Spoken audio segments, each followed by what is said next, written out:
Okay,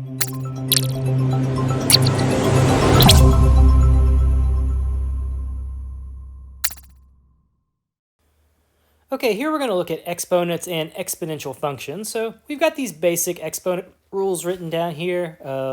So we've got a to the m times a to the n. That's a to the m plus n. So for example, if we had x squared times x to the third, we'll add the exponents and get x to the fifth. If we have division, we do subtraction. So suppose, for example, that we had x to the 10th over x squared. Well, there we subtract the exponents, so 10 minus 2 is going to give us x to the 8th power. If we have a non-zero base raised to the 0 power, that's 1. So, for example, well, 5 to the 0 is going to be 1. If we have a negative exponent, say x to the negative 5th power, we could write that as 1 over x to the 5th power. Likewise, if we had, say, 1 over x to the negative 7th, we could write that as x to the positive 7th power. If we have x squared raised to the 3rd power, there we multiply. We would get x to the 6th. And lastly, writing fractional exponents. So if we had 8 to the 5/7, that's the same thing as the 7th root of 8 to the 5th power. Okay, so let's just do a few examples simplifying here. So we've got 4 times a b to the 3rd, 2a to the 7th, b to the 6th, multiplied by 3a to the 4th, b to the 8th. So 4 times 2 times 8, 4 times 2 times 3, 4 times 2 is 8, and 8 times 3 is 24. I've got a to the 1st, b to the 7th, a to the 1st, a to the 7th, a to the 4th. Let's add those exponents. 1 plus 7 plus 4 is going to be a to the 12th. Then the same thing with the b's. We just add the powers. So 3, 6, 8. What's that going to be? To the 17th power. Okay, so for 2, you could multiply these out. I'm going to wait. So I've got 5x squared. So that's going to be 5 squared multiplied by x squared. Then 5y to the 3rd power over 5 times x to the, let's go ahead and do that power. So if we multiply our exponent of 1 and 3, we would have 5 to the 3rd. If I do my negative 3 times 3, that's going to be to the negative 9th. And then I'll have y to the 12th power. Notice in the numerator, I've got 5 to the 3rd, so I can cancel out with 5 to the 3rd in the denominator. I would have x squared minus negative 9 in the numerator when I bring this term up, this factor of x to the negative 9 to the numerator. And then I've got y to the 3rd over y to the 12th. Wherever my larger power is, I take that and subtract away the smaller number. So in the denominator, I'm going to have y to the power of 12 minus 3.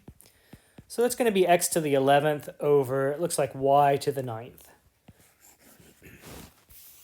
Okay, so the next one, we've got x to the 12th, y to the 8th, divided by x to the 5th, y to the 6th, all squared. Simplify inside first. So x to the 12th divided by x to the 5th is going to be x to the 7th. Y to the 8th over y to the 6th is going to be y squared. So again, we just squared this stuff. So x to the 7th squared will be x to the 14th. Y squared will be y to the 4th. So next we've got the square root of 100, x to the 6th, y squared, z to the 9th. So I've got the square root of 100, which we can pull out as a 10. Notice x to the 6th, I could write that as x to the 3rd times x to the 3rd. I could write y to the 4th as y squared times y squared.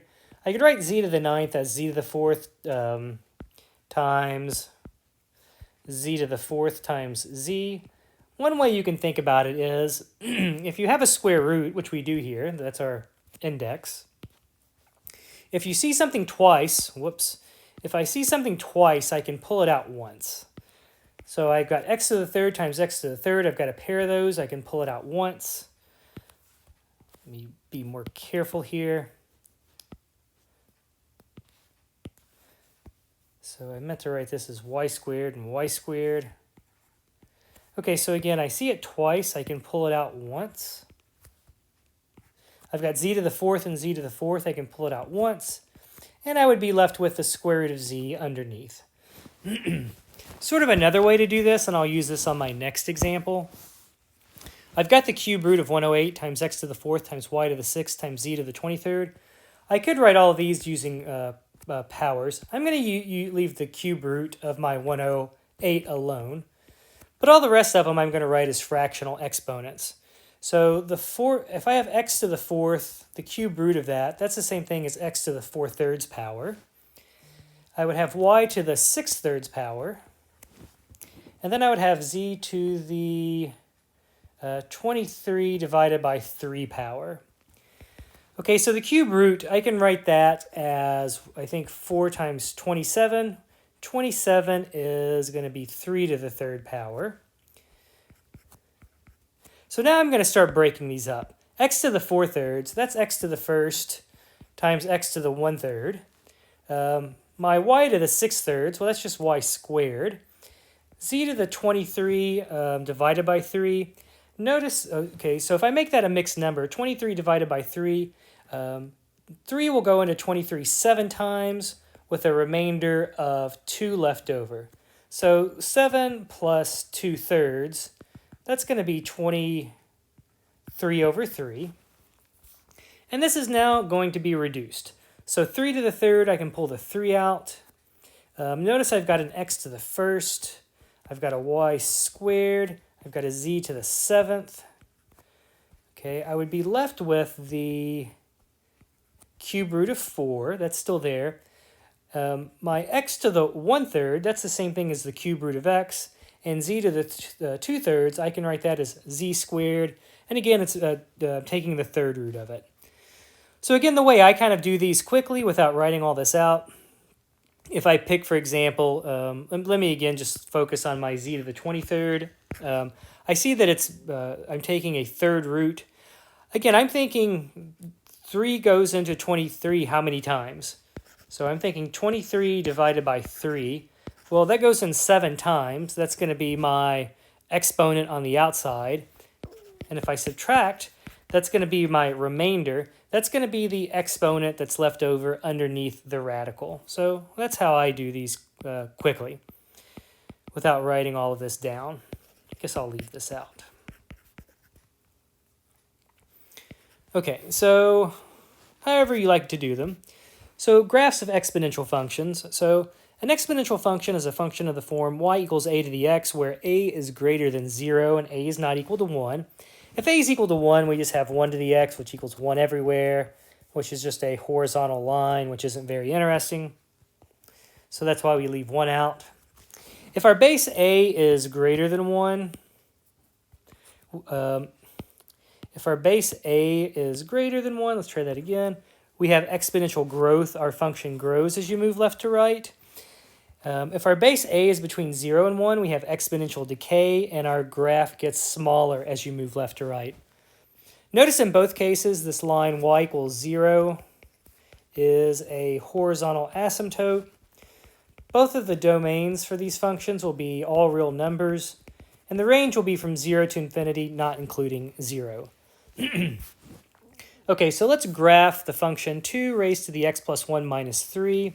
We'll figure out the domain and range. We'll come back to that. Same thing for the y-intercept and horizontal asymptote. Let's go ahead and sketch it first. Let's do that. We'll do that at the beginning.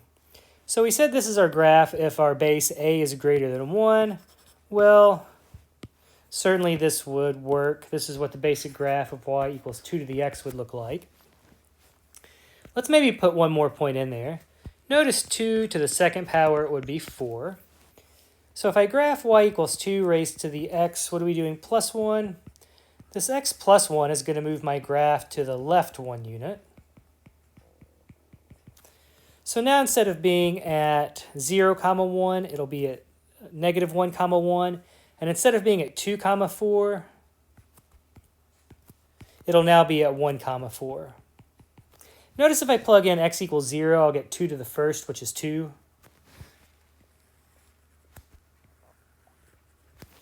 Okay, so I've still got my same horizontal asymptote. So the only thing that's happened is just been shifted over a little bit. Notice if I just add on now the minus 3, Well, the minus 3 is just going to shift it down. It's going to shift it down 3 units. Okay, so again, maybe let me label some points. So that was negative 1, comma 1, 0, comma 2. We've got 1, comma 4. Okay, so we've still got a point. We'll still label it negative 1, at 0, and at 1. So instead of being at 4, if it goes down 3 units, it'll be at, instead of at 1, 4, it'll be at 1, 1. Instead of 0, 2, it's going to be at, let's see, so we move down. So the point that was at 0, comma 2, we'll move it down. So 1, 2, 3 units, it'll now be at negative 1. And my point that was at negative 1, comma 1, that'll be at now at negative 1, comma negative 2. But again, it still has that same basic shape. Notice our line y equals 0 was a horizontal asymptote. So now this is going to be the line y equals negative 3 will be our horizontal asymptote. But that would be the basic, a really rough graph. So just move it to the left 1 unit, down 3 units. So let's just look at one little quick problem here.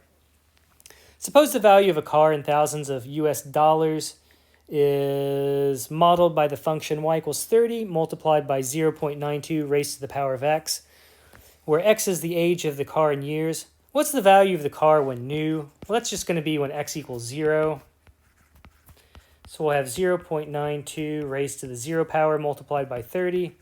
Well, that's just 30 multiplied by 1, which is 30. So again, this is in thousands of dollars. So it was originally $30,000. What's the value of the car after 5 years? So again, we'll just take 0.92 and raise that to the 5th power. And let's see, what am I getting here? So 0.92 raised to the 5th power, that's 0.66 roughly, multiplied by 30. I'm getting this to be roughly equal to 19.77. We'll leave it there. Well, I guess let's do a few more. 772. So if I multiply that by, this is in thousands. So that's going to be 19,772 after we round to the nearest dollar. 19,772. Sketch a graph, figure out when it'll be worth half its original value. Okay, so this is going to be x, this will be y. So again, we're graphing y equals 30 multiplied by 0.92x. Well, notice since our base is between 0 and 1, I know it's going to be decreasing. And notice the graph here wouldn't really make sense because x is going to have to be in years. So we'll just start x at 0. So we'll only get sort of the right part of the graph. Again, at x equals 0, we said we were at 30. So we wanted to figure out when the car was worth half its original value, which is 15. When the car was worth half its original value. So we want to know when does the value of 15. So we can set that equal to 30, 0.92 raised to the x. Let's see here.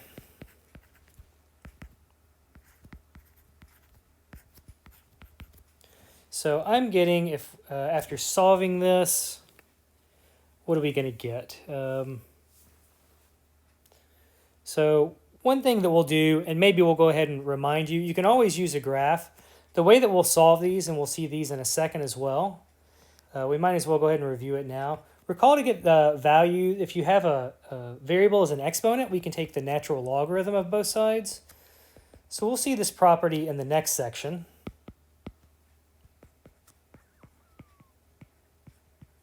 And recall the reason why we do that is we can bring that exponent down as a coefficient.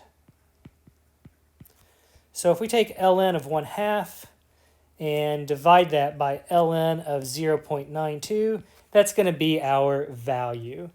So the natural logarithm of 1/2, that's roughly equal to negative 0.69. The natural logarithm of 0.92, That's roughly equal to negative 0.08. So 0.69 divided by 0.08. I'm getting this to be roughly equal to 8.6 years. So after about 8.6 years, it's going to be down to half of its original value. Okay, just one last little comment here as well. We'll do a couple equations. The number e is called Euler's constant, right? It's called pronounced Euler, not Euler. And so Euler's constant. E, like pi, it's just a constant. E is roughly equal to 2.718. You can actually get this as a limit. So this is a limit worth knowing as well.